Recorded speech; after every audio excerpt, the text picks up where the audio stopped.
నారాయణ కీలక వ్యాఖ్యలు చేశారు. ధర్మస్థల వంటి పుణ్యక్షేత్రంలో దారుణ ఘటనలు జరిగాయన్నారు. ట్రస్ట్ నిర్వాహకులే హత్యలను గత బీజేపీ ప్రభుత్వం దాచిపెట్టిందన్నారు. కాంగ్రెస్ అధికారంలోకి ఉండడంతోనే దారుణాలు బయటకొచ్చాయని తెలిపారు. సిట్టు దర్యాప్తును వేగవంతం చేయాలని నారాయణ డిమాండ్ చేశారు. ధర్మస్థలను న్యాయస్థానం స్వాధీనం చేసుకోవాలన్నారు. ట్రస్ట్ సభ్యులను వెంటనే అది కూడా దాదాపు 60-70 ఏళ్ళుగా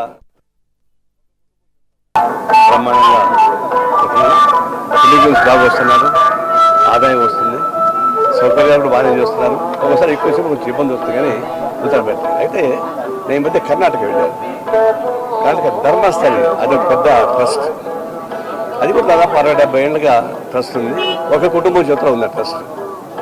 వాళ్ళు కూడా సంవత్సరానికి 100 కోట్ల రూపాయలు ఆదాయం వస్తుంది, 10,000 కోట్ల రూపాయలు డిపాజిట్స్ ఉన్నాయి. అలాంటి ట్రస్ట్, ఆ ట్రస్టీకి చైర్మన్ ఉన్న అతన్ని బీజేపీ వాళ్ళు ఎంపీగా కూడా నామినేట్ చేయించారు రాజ్యసభలో.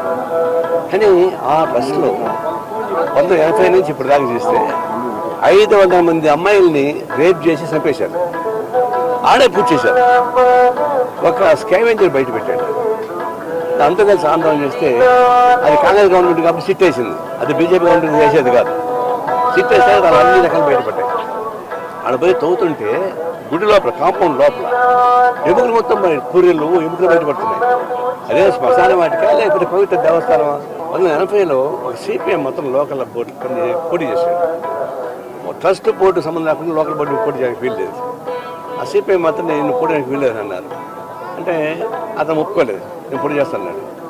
5వ రోజు వాళ్ళ కూతురు 17 ఏళ్ళ వయసు కూతురు రేప్ చేసి చంపేశారు. అప్పుడు వరుస పెట్టి చూస్తుంటే ఆ ట్రస్ట్లో ఉన్నటువంటి అనేక దుర్మార్గులు, ట్రస్ట్ బోర్డు పేరు చెప్పారు, ఆ పెద్ద ఆయన మనవాళ్ళు, తమ్ముడు, కొడుకులు, వాళ్ళది ఇదే పని చేస్తున్నారు. వెంటనే ఎన్విరాన్మెంట్ బోర్డు దాన్ని హ్యాండ్ ఓవర్ చేసుకోవాలి. ఆ ట్రస్ట్ వాళ్ళకి ఇవ్వకూడదు, దాన్ని హ్యాండ్ ఓవర్ చేసుకోవాలి. ట్రస్ట్ బోర్డు సభ్యులు అంతమంది అరెస్ట్ చేసి లోపల పడేయాలి. సిట్టు ఎంక్వైరీ జరుగుతా ఉంది, ఎప్పుడో వస్తాయి. ఫస్ట్ వాళ్ళు ఎంక్వైరీ చేసి లోపల పడేయాలి. ఎంక్వైరీ చేయాల్సిన పనిలే.